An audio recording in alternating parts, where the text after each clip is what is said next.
That's kind of the issue. If you have a monopoly through market forces in America, we're probably going to let you keep it.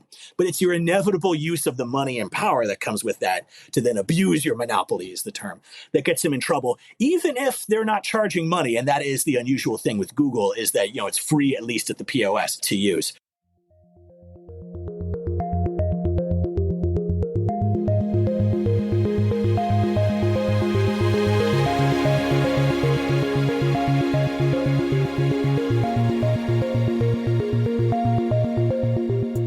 Hello and welcome to Tech Won't Save Us, made in partnership with The Nation magazine. I'm your host, Marx, and this week my guest is Rob Larson. Rob is the author of Mastering the Universe, The Obscene Wealth of the Ruling Class, What They Do with Their Money, and Why You Should Hate Them Even More.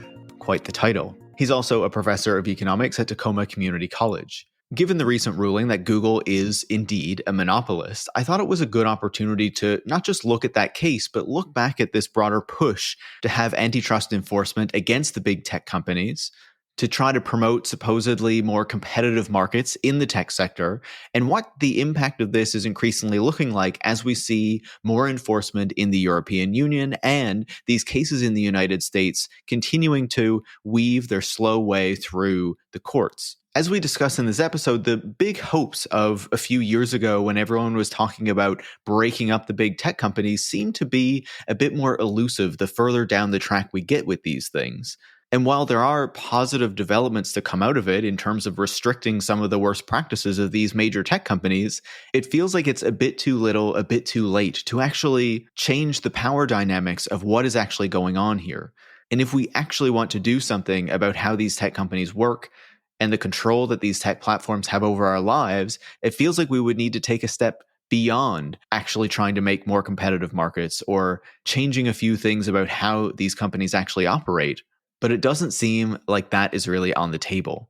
So that's what I wanted to talk to Rob about this week so that we could dig into this a little bit further, understand the history of antitrust and competition policy in the United States in particular a little bit better, and to think about where this might ultimately be going and what we might get out of it. So I was really happy to have Rob back on the show. He's always a really fun person to talk to, and I really enjoyed this conversation as well. If you did, make sure to leave a 5-star review on your podcast platform of choice. You can also share the show on social media or with any friends or colleagues who you think would learn from it. And if you do want to support the work that goes into making Tech Won't Save Us every single week so we can keep having these critical, in-depth conversations on the tech industry, you can join supporters like Richard from San Francisco, Giovanni in Rome, and Davide in London by going to patreon.com/techwon'tsavus, where you can become a supporter as well. Thanks so much and enjoy this week's conversation. Rob, welcome back to Tech Won't Save Us. It's my pleasure, Paris. Thanks for having me. Of course. Always happy to chat. You've been on the show in the past. It's been too long since you've been here last, but I'm excited to talk again because you've been writing a bit about these antitrust cases that the US government is bringing against the major tech companies. And last month, the US District Court judge ruled that, quote, Google is a monopolist and it has acted as one to maintain its monopoly. This was a case that targeted the company's search business and the deals it makes to maintain that dominance. What did you make of that ruling, and what does it mean for Google and the other tech monopolists that the government is going after? Yeah, that's a really good question. So listeners may or may not know a lot about what antitrust is. Antitrust is basically America's anti-monopoly laws. Most developed economies have some version of this. Like in Britain, they have the Competition and Markets Authority. So it's a common thing. Antitrust in the U.S., though, as with most things in American economic policy, it's kind of its own beast, and it's unusually kind of capitalism-oriented. So whereas, for example, the European Union's competition authorities can rule a company to be a monopolist, and then you just are a monopolist in the eyes of the law. Antitrust comes from the 1890s, from the Sherman Antitrust Act, and it makes it illegal to engage in restraints of trade. Originally, it was mainly used to crack down on the earliest labor unions in the United States, a tradition that carries on to this day. But fundamentally, what it's come to mean is it's basically just straight up anti-monopoly. So if there's two companies in a market and they want to merge together, like Ticketmaster and Live Nation, for example, the antitrust will try to prevent that. But it's America. So the Justice Department, which does most of the antitrust litigation with some exceptions, they can take those two companies to court and try to block their merger, but they have to win in a federal court. Usually, a federal judge has to decide. So it's not even that the government can make that determination technocratically. It has to further convince a judge. Usually when the Department of Justice tells companies, if you guys merge, we're going to take you to court on antitrust grounds. And also, they can do it if you're doing like really clear price fixing or things like that. They'll say we can take you to court. Typically, companies will give up on that practice or on that proposed merger because it's the Department of Justice or sometimes the Federal Trade Commission in the US, which also shares antitrust enforcement authority. They're government bodies. They have, real resources. Obviously, companies big enough to semi-monopolize a market have their own large resources too. But usually companies will give up, but not in every case. For example, in the US a couple years ago, we used to have 4 cell phone companies, AT&T, Verizon, T-Mobile, and Sprint. T-Mobile and Sprint tried to merge in the 2000s, in the 1990s, and then in the 2000s. And both times, the justice threatened to take them to court, and they gave up. But in the 2010s, they tried to merge again. Justice said, we'll sue. They went to court and won. The government lost that case, and we have 3 firms now. So it's the limit of American antitrust. First is that it has to go through courts, which more and more of America's government policy has to go through. So that's an issue. When we get to the modern era, it's kind of tough for antitrust. It had a big heyday along with the kind of New Deal, Great Society era in the United States. We broke up Standard Oil in the 1910s, some other firms. The last time we broke up a monopolist, which is the technical term for a company that operates a monopoly. Technically, the market is the monopoly. The company is the monopolist, but people forget about that distinction all the time.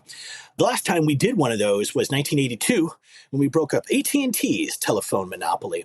So it's been 42 years since we broke up one of these. Microsoft had a really close call in the 1990s, which we can talk about in more detail.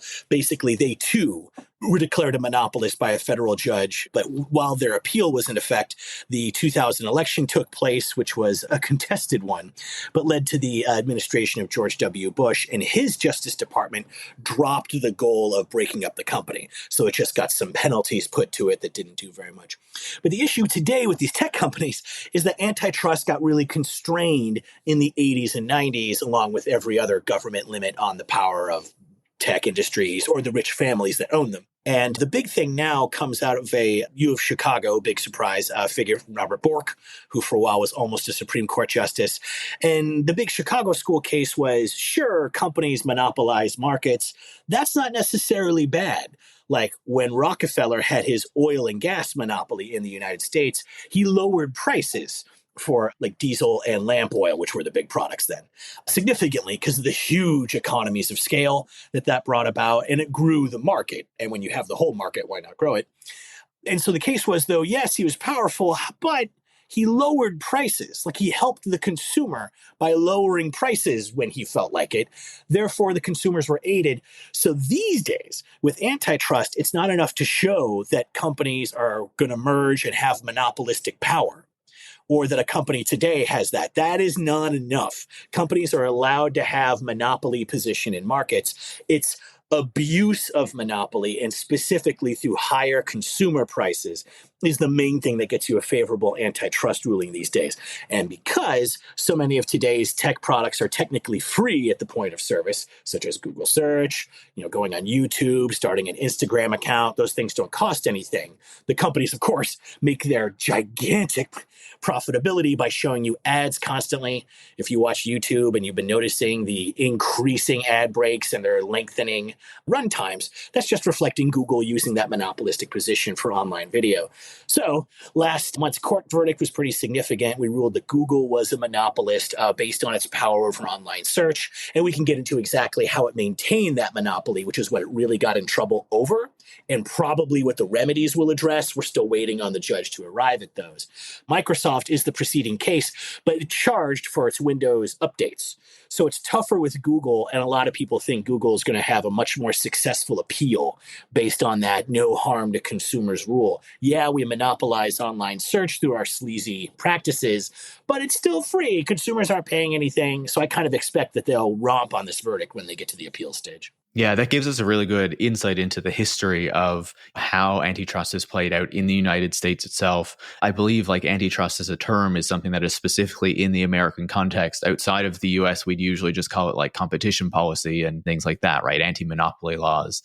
But this comes out of the American context with the big trusts, back in the day and all this sort of stuff. Yeah, before we had transnational corporations, you had trust structures instead. Yeah, so it's totally a historical artifact of a term. That makes a ton of sense. And, as you say, right, there are often these lawsuits launched in the United States, especially more recently, in order to try to stop these major mergers. Some of them do fail, as you were talking about. For example, another one that comes to mind is Microsoft's acquisition of Activision Blizzard, which the Federal Trade Commission tried to stop, but was able to go through anyway. Meanwhile, a few years ago, one of the major book publishers tried to buy another one, and that one was effectively blocked because the argument was it would hurt authors in terms of, their ability to try to sell their books to different publishers and get a better kind of rate or better advance or whatever, right?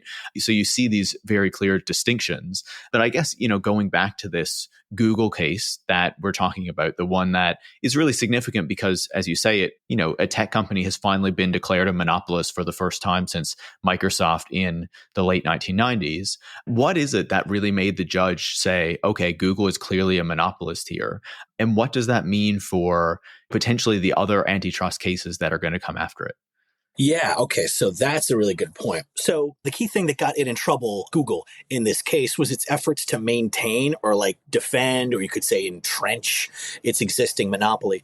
Maybe the first thing we should say is how Google came by its monopoly, because it's the same story with Microsoft. Google having a monopoly with web search, and especially mobile search, where its market share is north of 90%, that's not necessarily illegal, as we said. I mean, I always tell my students, it's sometimes legal to have a monopoly, sometimes not. In America, it depends how you get it and how you defend it.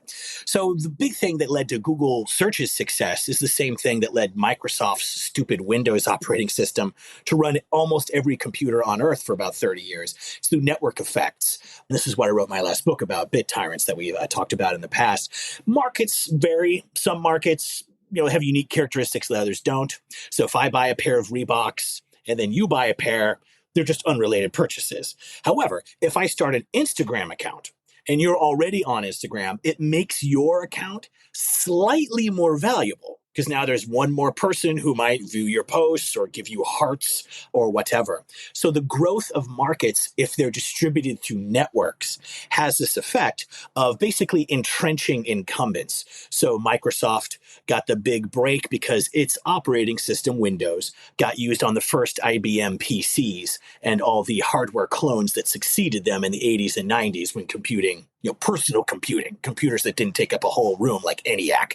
It was the operating system in those early days. So everyone who wanted to make applications like spreadsheets or video games, you make them to run on Windows because those are on the IBM PCs. Consumers buy those. And now if I'm a developer, I want to make my software to run on that Windows operating system so I can reach the biggest market. That market grows because it's attracted to more applications, and that entrenches that. It creates that positive feedback cycle you see in these kind of markets. So Microsoft's operating system monopoly, because it just came from these pro-monopoly market forces, was completely legally allowed. And its operating system monopoly was never questioned. Microsoft got in trouble when it did what we call monopolization, using your existing operating system's monopoly to take over an adjacent market. In their case, it was taking over web browsers by crushing Netscape, and we can get into the details there. Google's a similar case. It gained its monopoly mainly through network effects because many people don't realize this, but search engines, they vary in the quality of their search results, and they tend to improve to the extent they're used a lot because it allows, as they say, the training of the algorithm. People do searches and the algorithm sees, okay, on this kind of search, everyone's clicking on the one or two top links and not coming back to the search page. So that's successful search. Other times they're going page after page and clicking a million things and coming back. So they're trying to get to that long click, the click people don't come back from, to indicate a successful search that gave them whatever they were looking for. Well, the more people that use Google, the more its algorithm got trained up. And those of us who've been online for a while, you kids today may not be familiar with this, but there was a time when we had a lot of other significantly poorer than Google search engines like Lycos and web crawler. Yahoo, of course, was and still remains a significant kind of minority share in the marketplace. Don't forget Ask Jeeves, man. Ask Jeeves. And I'm not trying to trash Jeeves or DuckDuckGo. Like, these are legitimate search engines of their time and stature. But because Google, at least in those days, provided the best search results by a fair margin, like it was a conspicuously superior engine. Now, because of its monopoly status, it's all packed with ads and various gamed search engine optimization outcomes. So it's definitely degraded because of its monopoly status. But prior to that, it built that status through having a superior product, arguably. And there's a lot to say about that. I mean, Google's got hilarious origin story, comes originally from a grad program that was getting National Science Foundation money in a publicly funded research university. And they wrote their main paper arguing that there were inherent conflicts of interest if you had a commercialized search engine. They got over that around the time the IPO made them rich. But that is another just market-created monopoly. Google specifically got in trouble here for maintaining its monopoly through monopolization practices. The main one, of course, and the one that gets most of the attention, is from Google actively paying entities to use Google's search engine as its default. And, in the past, Google's had senior tech figures who say, if you control the defaults, you control the product, which, has insight. Some of us are really into tech and figuring out all the settings of the platforms and hardware we use. A lot of us just want to get to the apps we use and don't want to read the long terms of service you get every time you update software. I mean, I skip those and I'm an economist. If I skip them, I know most people are skipping them. It's endless legalese you won't even understand. The point is, Google was paying money to mostly phone makers and some browser operators. So like Apple and Samsung, the two big handset manufacturers that make the actual physical phones you have. Those things come preloaded with Google as its search engine, sometimes as an app, sometimes just as the default browser preference. Also paid things like Mozilla, which is the trust that operates the Firefox browser, which I often enjoy. It defaults to Google as well. And of course, you can change these defaults or just go online and go to Yahoo or Bing or DuckDuck or whatever you wish. But just because those defaults are there, the large majority of phone users are there as consumers rather than tech critics. And they're looking for a good search outcome. And they're kind of used to Google stuffing the top half of the first page with ads. So you get over that. But Google was paying very, very significant amounts of money, tens of billions of dollars to Apple Computer every year, and significant amounts to the other operators. Pretty stunning stuff. And so it was that specific action, not just the market encouraging its original monopoly, which is how this all started, is through markets encouraging monopoly, which they frequently do. People want to resist that, but it is the case. But it's when these companies then use their gigantic war chests to entrench their monopoly or to crush threats like browsers or things like that, or independent ad entities like Google has been doing. That's when you get in trouble. And that's also why Google has a separate antitrust case that started this week about its monopoly over online ads. And that's even more important than the search monopolization verdict, because it's the ads that make the company its money. But that's kind of the issue. If you have a monopoly through market forces in America, we're probably going to let you keep it. But it's your inevitable use of the money and power that comes with that to then abuse your monopoly, is the term, that gets them in trouble, even if they're not charging money. And that is the unusual thing with Google, is that, it's free, at least at the POS, to use. But they have those shared parallels there. And that's what got both of them adjudicated as monopolists in front of federal judges. That's a really great overview. And I think, if we're looking at those two different Google antitrust cases, right? The one where Google has been deemed to be a monopolist around its search business, and the one that just started this week and is ongoing around its ad business, it feels like that second one is the one that can actually be the most consequential one. Because as you're saying, the search business is built up because of these network effects, because people find the search engine to be convenient, useful, the best option for them. But when it comes to the ad business, it feels like, you were talking about how monopolization, right? These practices in order to maintain the monopoly is something that's a real threat. And it feels like that is potentially the market, if we want to put it that way, where you can see much more where Google is like acquiring other ad companies and making sure that it owns both sides of the platform or whatever, the ones that the ad buyers are using and the ones that the sellers are using. So that one seems like it's much more ripe for like a more interventionist action than the actual search engine itself. Oh, yeah. Indeed. Right now, the current case, the search monopolization one, that one's still in the remedy phase. The judge could call for the company to be broken up. I really doubt that. That's considered drastic these days, even though it makes sense for Google, just like it made sense for Microsoft, but they didn't do that one. They probably won't do this one. And then, of course, there'll be Google's appeal, which will take years. Like, that's universally expected. That's the typical time frame for these kinds of state corporate litigation cases. They have that time frame.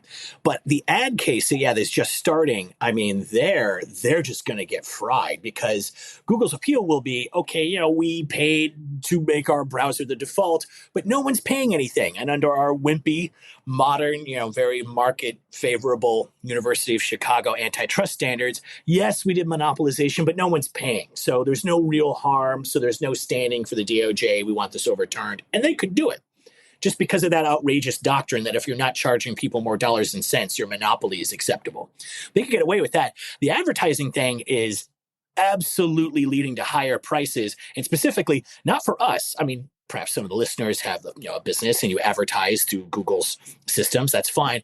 But most of Google's advertisers, I mean, it's just the advertisers of the world. It's big entities like Apple and Unilever and Disney and stuff. And those guys are paying higher prices. They will be filing, mark my words, amicus curiae, friend of the court briefs supporting the antitrust case. They're saying, we're being harmed by this. We're just trying to reach consumers with our wonderful commercials that they're so excited to see. And awful Google is making us pay more for it. Like there clearly is higher prices for consumers, not consumers that we should really be concerned about their welfare, but this is where we are. So I expect Google to get completely fried and probably forced to sell off Ad Mobile and maybe even DoubleClick. This stuff gets into Google's advertising dominance history. People can look at BitTyrants if you want some of the history there. I would absolutely say I like Justice's odds on the ad case a lot better because there absolutely is dollars and cents and corporate dollars and cents. Their voice will be heard, unlike some of us. So I definitely like the government's odds better there. Yeah, no, that makes a lot of sense. And, to talk a bit more about those remedies and what can actually come out of these kinds of antitrust cases, I would like to go back to Microsoft in the 1990s, right? Because I do think that is an important precedent-setting case when we think about what is happening now with, the Department of Justice and the Federal Trade Commission and targeting all of these major tech companies. So can you give us the lowdown on what happened in the 90s and early 2000s with that Microsoft case, why it was so important and why Microsoft ultimately wasn't broken up? Yeah, so I have a reputation among certain friends of mine as being obsessed with the Microsoft case, which is outrageous. It's important. It's just how your friends troll you, in your personal life. But it is true that I rely on some, viewers can't see this, but I'm holding up a gigantic 400-page history of the Microsoft antitrust cases. It's important both on its own terms. I mean, Microsoft is a big deal, even if you don't have a job or you're forced to use Windows like many of us do. It still is the second biggest cloud computing platform. It's the biggest company in the world right now, $3 trillion market capitalization at this moment. About a third of that, about $1 trillion of that is AI hype because it bought ChatGPT and everyone's excited about melting the climate even more so we can fill the internet with hideous things and lies. So a lot of excitement around that. But Microsoft is still important, and it's doubly important because it's the one precedent that we have, as we said at the beginning, for how these really big monopolistic tech platforms are going to get treated as they go through the legal system. And with Microsoft, as we said, you have a full monopoly in operating systems that, got entrenched over time. And that was absolutely global. That was US, Europe, Japan, all the machines are running Windows there, which has compatibility benefits. And that's part of the network effect with operating systems. Everything is compatible. So it makes it less likely that you're going to break from Windows and start using Apple or maybe Linux if you're really into it. So it had that same kind of network effect monopoly there and only went to court when it used it to basically destroy Netscape, which was the first browser for the web, which was the brand new way you could view sites on the internet. Very exciting technology if you're from the 90s. And that was the big thing because their operating system was on literally nearly every computer on Earth. They bundled in their really, really lousy browser, Internet Explorer, which has such a bad reputation. They retired it 2 years ago and now it's Wave or something stupid or Edge. Microsoft Edge, yeah. Thank you. It's such a dumb name. I can't even remember it. You only use this browser because you're clicking on a link in Windows and it defaults to that, of course. Again, the power of defaults. But because that was enough to destroy Netscape, because now Explorer's on everyone's computer when they updated to, as I recall, the Windows 95 update. Again, this was how the internet worked back in the day. That allowed them to just take over that industry, and that's where they got trouble in court. They had a couple of firms. Microsoft also crushed a lot of other entities and made a lot of enemies. Monopolists do that. And so eventually they got the attention of the FTC, which then passed the case to the Department of Justice. And ultimately, they just lost their court case. And it's an amazing story. Yeah, I talk about it a lot in Bit Tyrants and some of the recent tech coverage I'm doing for Jacobin. One thing I just recommend for people, if you have some time, is just go on YouTube and pull up Bill Gates' deposition. Just search those terms from his antitrust case. He's on video. It's Bill Gates, even then the richest man in the world. Incredible bully in his personal life, like a lot of these guys, like Steve Jobs and Jeff Bezos are all famous for being bullying pricks in their personal life. Cause and effect, but anyway, that's the case. It really is wild to go back and watch those videos now because Bill Gates has so effectively rebranded himself and bought this great image through his philanthropy and through the Bill and Melinda Gates Foundation. And to go back and look at that now to be this is who this guy really is, but he's really effectively convinced us that he's someone else. It is true. And I have a whole section on this in the new book on the rich. But yeah, philanthropy in Rockefeller's time and today, and Bill Gates always compared himself to John Rockefeller, the oil monopolist. So it's, a real comparison. They would use philanthropy just to clean up their image. Like Rockefeller, back in those days, it was about giving money to churches, Carnegie building libraries, endowments. Like Rockefeller gave a giant, in today's numbers, multi-million-dollar endowment to the University of Chicago. And it's been a right-wing bastion ever since, probably not completely coincidentally. These days, you make a giant foundation and put your names on it, and then awkwardly separate the foundation when you divorce, like Bill and Melinda and Jeff and Mackenzie are doing. Painful divorces. Think of the children and the foundation. They're real children. So those are painful moments there. But you are right. It's amazing how that's cleaned it up. Now Bill Gates is seen as this grandfatherly guy who hates malaria. Whereas in the 90s, he was literally, not figuratively, literally a Simpsons villain. He was in need of the reputation laundering. And it's when he was under this antitrust trial that he put in his big $10 billion endowments to that foundation. That's where the big build-up all took place. Referring back to that case now, Microsoft was originally, it lost its case partially because of Gates' deposition. That's why we brought it up. If you watch it first, he's just the most smug, condescending, patronizing douchebag you've ever seen. I remember once somehow I saw footage of Justin Bieber, the pop star, getting questioned by some sheriff after I'm sure he ran over somebody, or who knows what the story is. I don't know anything about that case. But it's famous footage because he's just sexy Justin Bieber leaning back and just being a smug dick to some sheriff. Bill Gates is like that times 10 because he actually is a billionaire and ran one of the most important world industries. And he gives these unbelievably evasive answers and says, well, it depends on what the meaning of is. Unbelievable stuff. But his answers kept getting contradicted by Microsoft's internal emails, which of course came out in the court discovery process. That's why, for all the weaknesses of antitrust that I complain about a lot, one great thing is that because it is court-based, all their documents come out in discovery. So creep economists like myself can pour over them and put their dirty laundry in books and stuff like that, which is a lot of fun. But that was a big part of the evidence against them, so they lost their court case. And their federal judge ruled they were a monopolist and that they be broken up, which is the big antitrust response to adjudicated monopolies. And the technical term is a forced divestiture. You're required legally to sell off chunks of the business till you're not a monopoly and you're merely an oligopoly. That's an industry with just two or three big players, like our cell phone industry with three companies. They were supposed to do that. Then in his appeal, they got that breakup order set aside, and the Bush administration just dropped that goal. The idea was to break them up into a couple firms. Like one would be the operating system Windows company. One would run the big Office apps, which could totally be its own giant firm. Those who are seeking to break up Google, it's a similar idea, like search engine, Android, YouTube, Chrome. Those would all make perfectly good freestanding entities. And they still remain corporate property of the rich after all. Again, this is ultimately a pro-market monopoly system here. But because Microsoft avoided breakup, it got to instead, we're not going to break up your company, but you are a monopolist, so we're going to punish you with what we call behavioral remedies in law, or sometimes conduct remedies. So yes, you're a monopolist. Yes, you maintain it with sleazy, lying, disingenuous techniques, but we're going to let you keep that, but you now follow certain extra rules unless you fool us somehow. And so in Microsoft's case, they were all conduct remedies. So for example, it had to start including a browser window in its operating system for, computer makers. You boot up your, 2004 laptop, and when it first boots, you'll get a ballot screen, they called it, a couple of possible browser options include, in those days, Netscape and Explorer and I guess Opera and whatever else we had at that time, previous era for internet browsing. It was stuck with like that. And it had to accept a technical committee that forced it to release some of its like technical rules so it couldn't try to dominate networking technology markets by refusing to reveal their APIs, which you have to have if you're going to have compatibility of software and hardware. So it had all these very like kind of impressive sounding on their own. You have to give people a browser choice. You have to accept what the tech committee says. But they're all fairly small. And because Microsoft remains this multi-trillion-dollar firm, it has every tool at its discretion to try to wiggle out of those. One especially shocking thing that I refer to in some of the tech writing is Microsoft, for example, in the European Union, it had a similar antitrust, anti-monopoly case at that time. They were required, for example, to include things like a browser screen.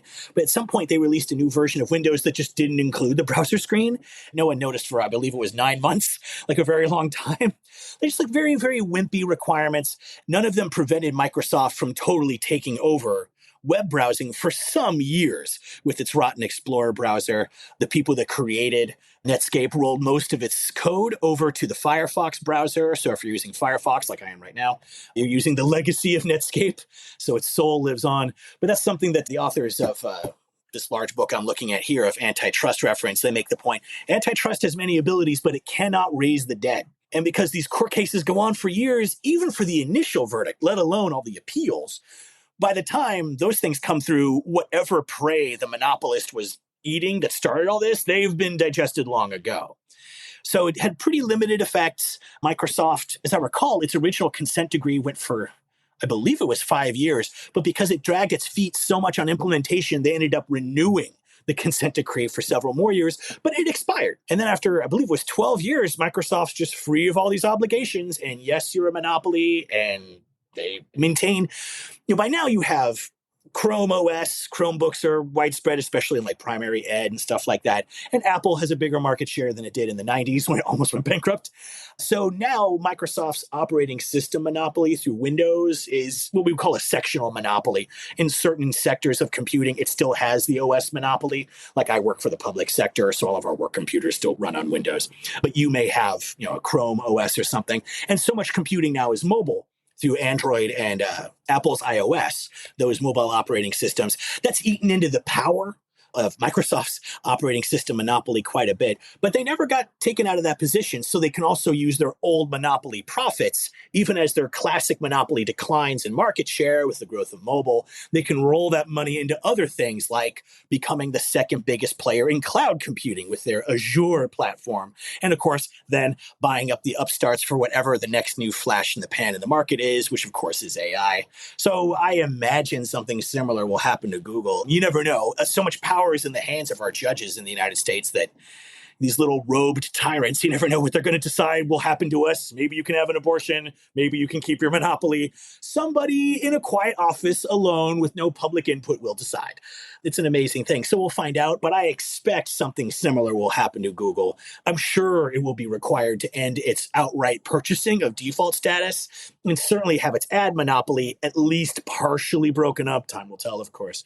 But I really think it will be similar to Microsoft in that it stays intact as a firm and remains an incredibly powerful presence. I mean, Google is arguably the most important single company on earth.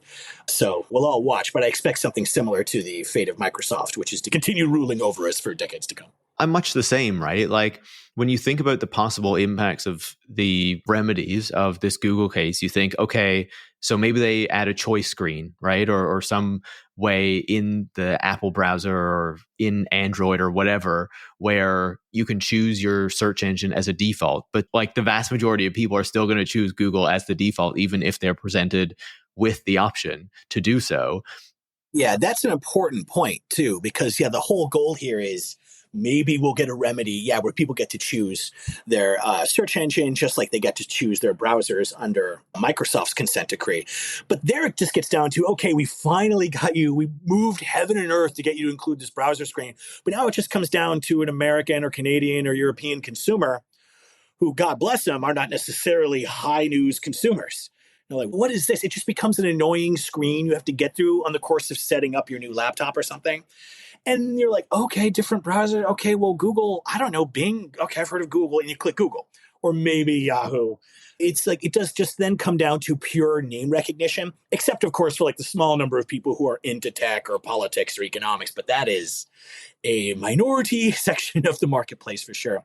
So the goal of all this is just to let people who haven't like heard anything about this issues or really know what the stakes are. Like I'm a big fan of popular sovereignty, but you have to have an idea of what's going on.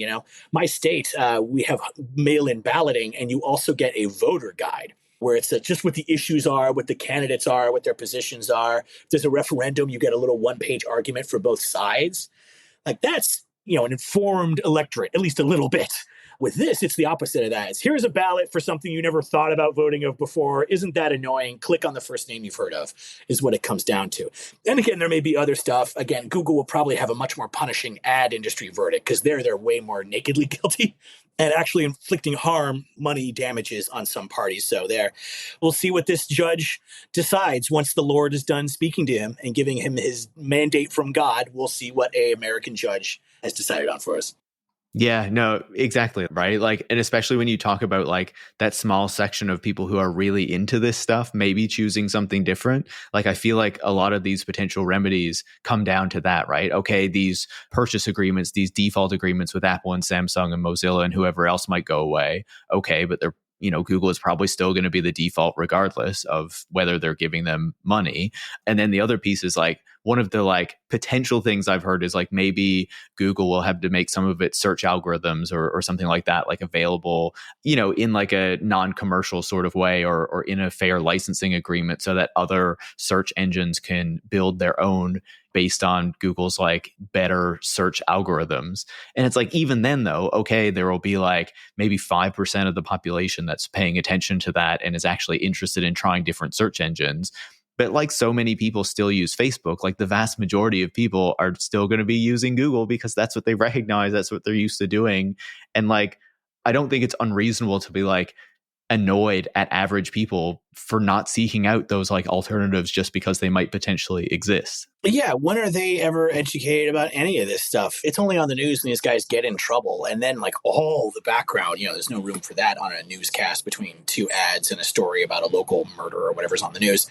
So yeah, people just aren't like aware of this stuff. People usually have like kind of thoughtful, skeptical of power centers, kind of common sense views, but you have to like have some idea what the landscape is just to even know what's going on, And it is true. What we get down to is just at best, we're turning a monopoly into an oligopoly. So maybe instead of having 95% of mobile search, Google will have, 65%, and Yahoo and Bing get 15% apiece or something like that. Better, I should think. I mean, almost anything is better than a straight monopoly that's in private hands, but unlikely to significantly change the industry. And of course, the heads of these firms don't want to preside over a defeat. That's not going to help their stock-based compensation if they preside over that. But like for the people who like own the economy, for the wealthier households that own corporations through their stock, these are, important decisions that could affect your quarterly earnings, but none of these like have any prospect of like threatening the system of power and private sector dominance over society. I mean, Google will probably still keep YouTube, which is one of the most important media entities that exists in the world these days, that they bought for, if I recall correctly, $2 billion, which is just such a hilariously microscopic amount of money. I mean, Jeff Bezos bought the Washington Post for $250 million. I mean, the amounts of money to buy these things are microscopic compared to the amount of social leverage that you get out of them. But yeah, ultimately, looking about giving people a little bit more of a choice on the margins, a little less market share dominance for the most powerful firms. But at the end of the day, you're still going to have a market-based oligopoly of entities. Maybe you have two or three instead of one. Fine, good. But if I'm, the 1% of households, that wealthiest 1 out of 100 households by wealth, and remember, those households, it's not just cash and assets. I always point out, they're the ones that own corporate America. We talk about corporations are unaccountable. They have monopolies and oligopolies, and they're global, so they can play workforces against each other for the lowest pay and benefits. But they do have bosses. They have owners. They have investors, people who own their stock. And it's just relevant just to make this connection to the stuff I talk about these days about the ruling class.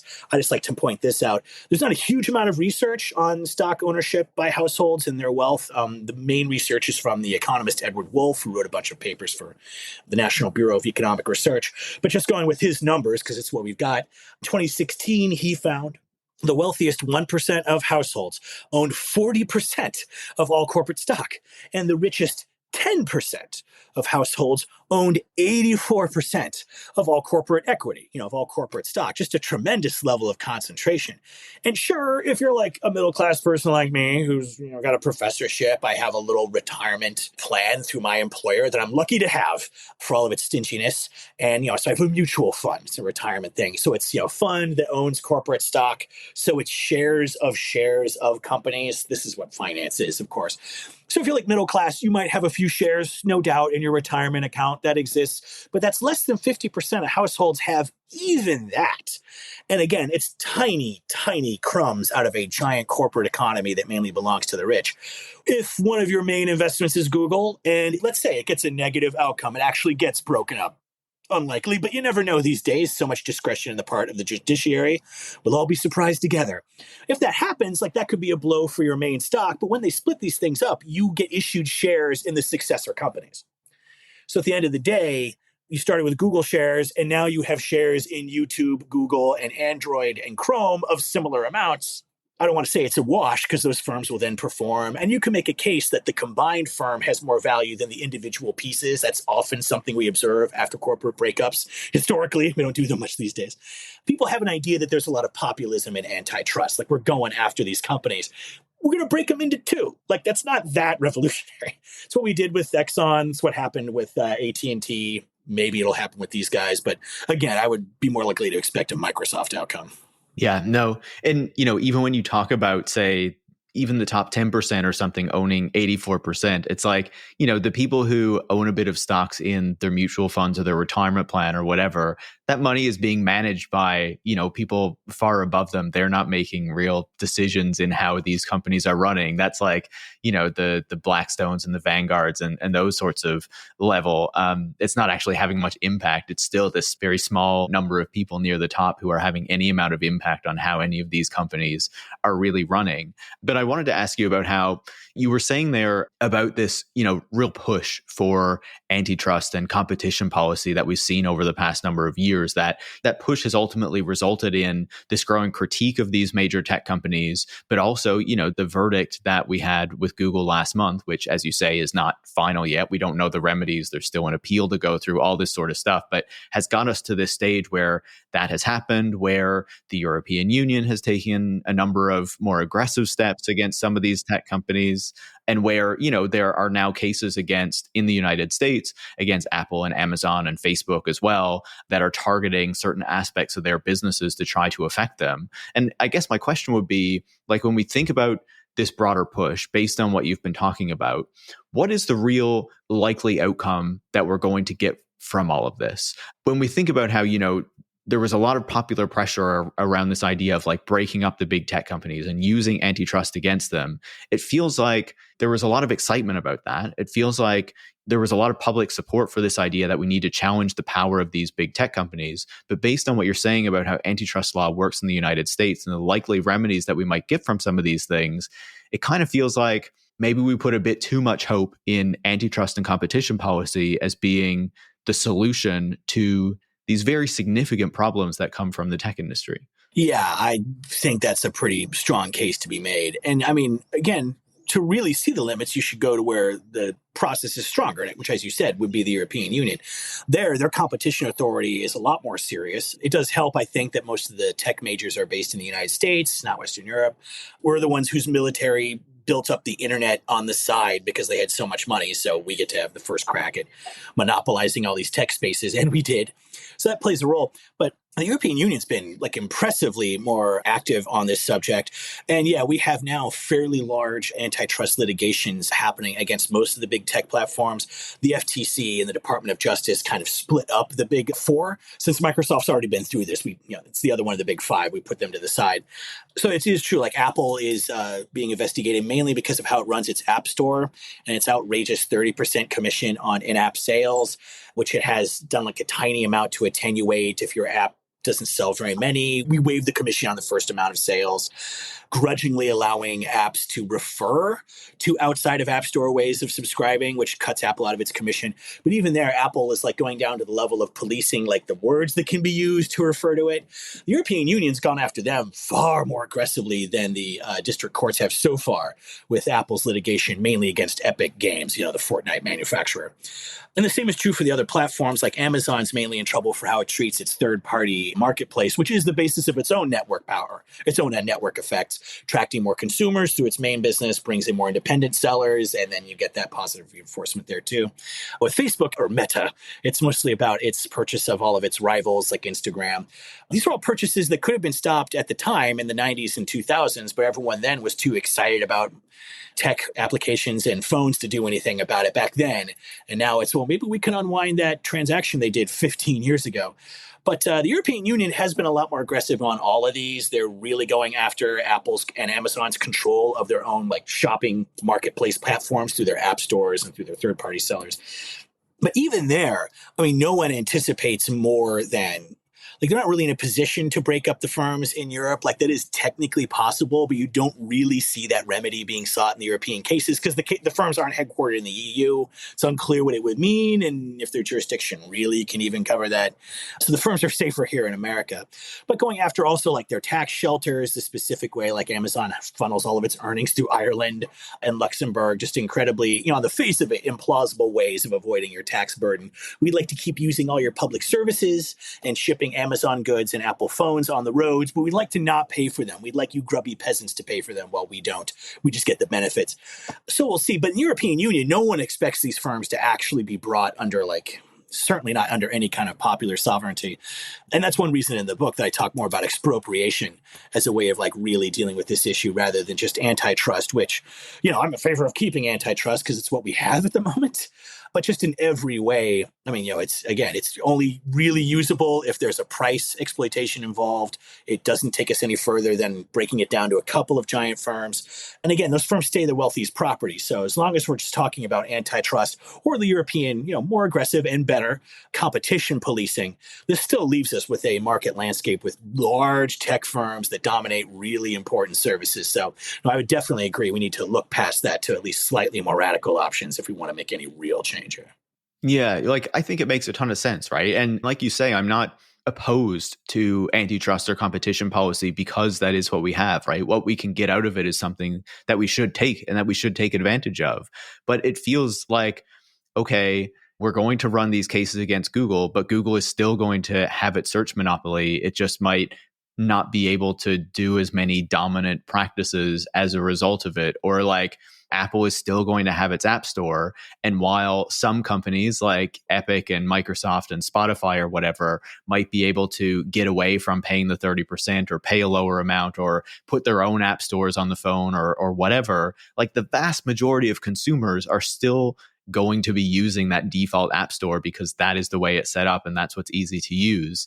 It just feels like, okay, yes, there are good things that are going to come out of it. Yes, this is something that we should be doing. Yes, we should be trying to rein in these companies, but it feels like it takes so long to get anywhere with it while these tech companies are still moving forward. And then when we finally get there, if we get there with some of these antitrust cases, that looking at what has happened in the European Union, for example, it's okay, this is good. They've made some changes, but that is not fundamentally going to dismantle the power of these major tech companies that they have been able to build up because we let them do whatever they want for so long.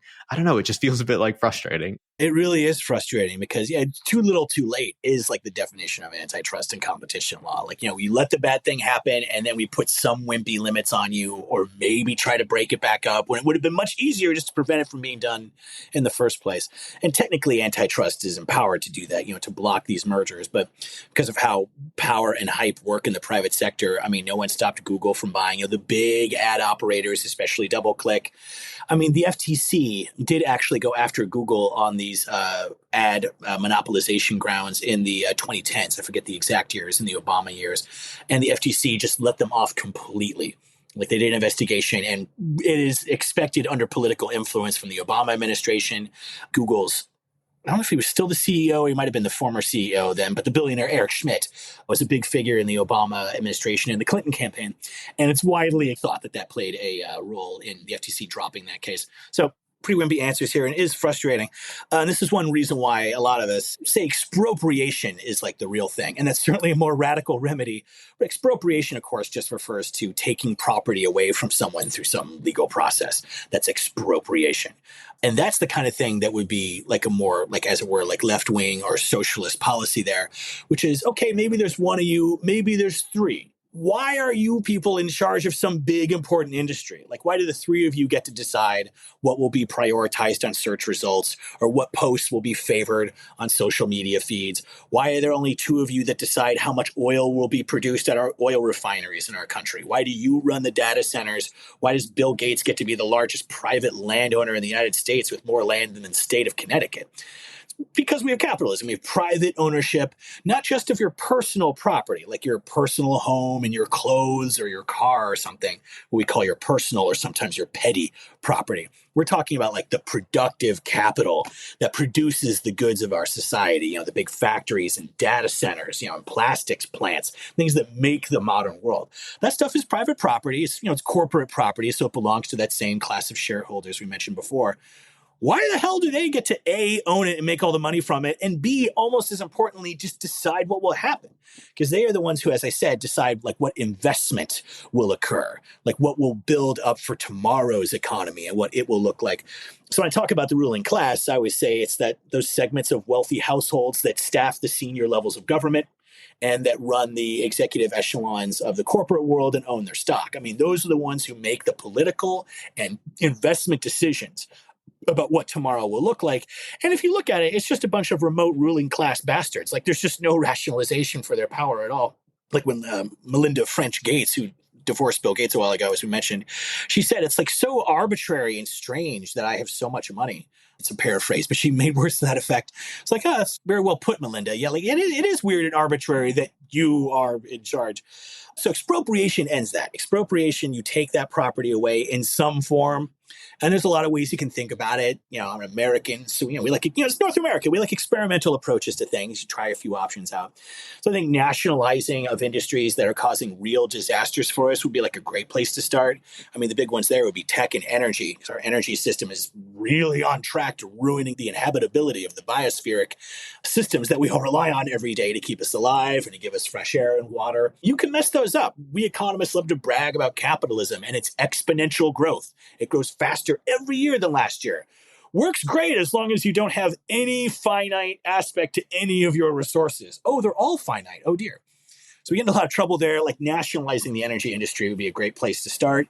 I personally like a little bit more of a straight socialist approach. I feel we should have a significant amount of additional worker organization and a labor movement, which is having at least a little renaissance right now in America, and do a series of sit-down strikes where workers take control of the capital. They're the ones who have to work in every day. They're the ones who know how to actually do it. Elon Musk doesn't know how to make an electric car. Bill Gates doesn't know how to program operating systems anymore. Some poor schmuck who works for them does that, and maybe they're well paid, maybe they're white collar, maybe they're blue collar. We all share the threat of a pink slip and the power of the boss to decide whether we get to work for them anymore. So we should expropriate that property, in my view. The way I make this case is, in America, it's a very capitalist country. Even our monopoly laws are fairly market friendly, I would say. But we have had one really big expropriation in this country, like one really large taking of private property away. And of course, it was the Emancipation Proclamation and the freedom of the slaves. Took very, very valuable private property from the slave-owning aristocracy of the South, just because we decided that they're human beings and really should be allowed to have equal rights and dignity, and you shouldn't be able to tell them to do whatever you want or sell their children if you feel like it. That was an expropriation. We decided people deserve rights, so we took property away from a bunch of rich, inbred, entitled scumbags. We should continue that, in my view, and start to include things like the fossil fuel economy and the tech platforms and other forms of very socially disastrous or just naked monopolies. Like, those should be first in line to get expropriated, in my view. And then they don't have the position to come back later. Because, of course, that's what happened to us. I'm in my 40s. And so around the time I was born, we were entering the neoliberalism era, where companies, fought to have their taxes lowered, their regulations loosened, and it created today's billionaire-dominated bubble fest of disaster that we call the marketplace. That only happened because in the New Deal era and, the Great Society and social democratic periods in Europe and Canada, we didn't expropriate them. We taxed them a lot and we regulated them a lot. Big era for antitrust at that time. That's when we were breaking up firms. But we left them fundamentally in possession of that physical capital and the huge fortunes. Also, yes, the cash that comes from that. They were in a position to push for Reagan and Thatcher the moment that people got so sick of 70s inflation that they were willing to accept turn to the right. And they were in a position to do that because we left them with their property. Why did we do that? We should take their property away. No one wants a ruling class. The only people who like a ruling class are people who are in it or people who think that they will be in it because they're deluded middle-class people and think that because they have a law degree, they're going to be the president of America tomorrow. Expropriation, something to consider. Yeah, I think that there's definitely an argument to be made for nationalizing a lot of these major tech companies and their major platforms and their dominant businesses, right? But even if someone is uncomfortable with going that far, even the idea of making something a public utility, so you have very clear rules about how it can act and how the public benefits that it needs to provide. If you're thinking about something like a Google search engine or something like that seems just completely obvious in the case of something like that. If you can't get the machinations of the US state to go so far as to take things away and actually nationalize them. But, you were talking about the power of these major families and these major billionaires and the wealth that they hold. Of course, a lot of these tech billionaires are also very influential in politics. I've been doing episodes recently on, the ways that they're trying to influence the Republican and Democratic campaigns. But one example of that, related to antitrust is a lot of these tech billionaires like Reid Hoffman, I think his name is, of LinkedIn, Vinod Khosla, a venture capitalist, and some other ones, have said, we are donating to the Harris campaign, but what we really want for our donations is for the Harris campaign to get rid of Lina Khan, who is the head of the Federal Trade Commission, if she becomes president. What do you make of just all of that? Yeah, it's pretty rich. And one thing to say just very quickly about what you said at the beginning there about having, just a regulated utility. That was what we did with AT&T before we broke it up. It was allowed to have a monopoly, but it had a legal charter at the federal level requiring it to do a bunch of stuff if it was going to have its monopoly. That's one way of doing it, And so they couldn't favor one form of traffic over another. Basically, a requirement of what we would today call net neutrality was imposed on AT&T, just to refer back to that thing that no one remembers anymore. The tech billionaires, it's pretty juicy. If you're like me, you're an economist, you have to read the Wall Street Journal every day. It's kind of your, if you're an American economist, it's like your official publication, Personally, I prefer the Financial Times. I read that one instead. I love the Financial Times. If I was a European or Canadian, I would definitely do that. It's even more expensive than the Journal. And I already pay for the Journal and the New York Times. It's too much. I'll try to get that for my birthday. But I love the Financial Times. I love Martin Wolf. Yeah, good stuff there. But the Wall Street Journal, it's like most business reporting, like the journalism, like with the Times, it's very, very high quality. I mean, really the best journalism you can get, because this is media for wealthy, powerful people. It's the Wall Street Journal. It's in the Financial Times. They're for investors, executives, managers, stockholders, economists, analysts, stock pickers, stuff like that. So the journalism is very serious because it's about how to get money, and people want real information for that. But its editorial page, Wall Street Journal is owned by Rupert Murdoch, the same Australian billionaire that owns Fox News. And indeed, its op-ed page, I always say it's basically Fox News with AP English. And if you look at it, I would say at least one day a week, they have an editorial about how Lina Khan needs to go. And they'll even refer to how big tech is annoying when it does anything liberal, like when it was, suppressing COVID misinformation a couple of years ago. Suddenly, we really care about private entities filtering speech. Suddenly, billionaires that own media entities are very concerned about billionaires who own media entities just because that's a liberal thing and I don't like it. So amazing to see that. Which is kind of funny because you always have these very wealthy, powerful figures. And as soon as any entity inconveniences them at all, I mean, Lina Khan, he was, again, it's the head of the FTC, and she is prominent among conservatives and libertarians and market lovers because she is trying to create a new way for antitrust to be relevant in the era of tech when they're dealing with that constraint from the 90s, which is, you're not costing the consumers more, it's fine, which would have allowed Standard Oil to stay in place, which shows you like how toothless it really, really is. But she's been saying this, if you have market power, that can be tantamount to it. So she, I love her, hate her, and she's got a lot of really wimpy, technocratic Biden administration opinions herself. I'm not like a gigantic fan of hers, but I am grateful that she's brought these cases. If nothing else, it brings these corporate documents out, which give me a lot of fun afternoons. So I appreciate her for that. But every week they are bashing her in the business press for just implying that there should be limits on the power of private entities, or that there's any kind of perimeter of legitimate public interest that could counteract that. And it's amazing, to see even the more liberal elements of the Silicon Valley technological aristocracy who are supporting Harris, but they'll say, we'd like you to do two things. We'd like you to, yes, get rid of Lena Khan because she's scaring us. And then additionally, we'd like you to get rid of that wealth tax that you vaguely refer to supporting that we all know isn't going to go anywhere. Even you supporting that is too much. And again, Harris now is neck and neck with Trump, which in America probably means Trump wins. That's usually the case. He usually overperforms his poll numbers. And again, she won't run on a policy. Like she's doing a Clinton. She will not run on any popular progressive policy. I mean, Medicare for All, she pretended to support during her 2020 primary that was so bad she didn't even get to the first primary. And she supported then because she was trying to gain popularity. And 88% of Democrats support Medicare for All. And even more than half of Republicans. It's such a popular piece of progressive policy. But because she won't run on it, I expect her to do a Clinton. She's like a Clinton with charisma, which is probably not going to be enough. It looks like, I guess, we'll all find out together in November, I suppose. But they're trying to get rid of her. And of course, like the right wing, hates her guts. Donald Trump has said that he would like to appoint Elon Musk to a government efficiency position. And I'm really not a person who likes to scold people into voting for Democrats. The Democrats, in the United States, we've never had a labor-based party. Like for a while, the Democrats included labor and then threw them out of the boat in the 90s. We've always had two capitalist parties. Like that's always been the case. They're very open about that. Some people like to delude themselves on it. And you can get real things done, like the Sanders campaign. Like you run on the parties that you got, I suppose. Parties control their own ballot lines in the United States, which is an insane, difficult obstacle for us to deal with here. But even there, like the far right, like they hate the FTC more than anyone. I would say one of the first things that Musk would do would be try to abolish things like OSHA, the FTC, National Labor Relations Board. So I'm not usually someone who pushes people to vote for Democrats, but I would say if you live in a swing state in America, it would be great to not have Elon Musk in the government getting rid of the Americans with Disabilities Act. I would love it if that did not happen. Like most of the American population, I live in a state where my vote for the White House race at least is not relevant. I live in Washington, which it's not going to be in play, which is really annoying in and of itself.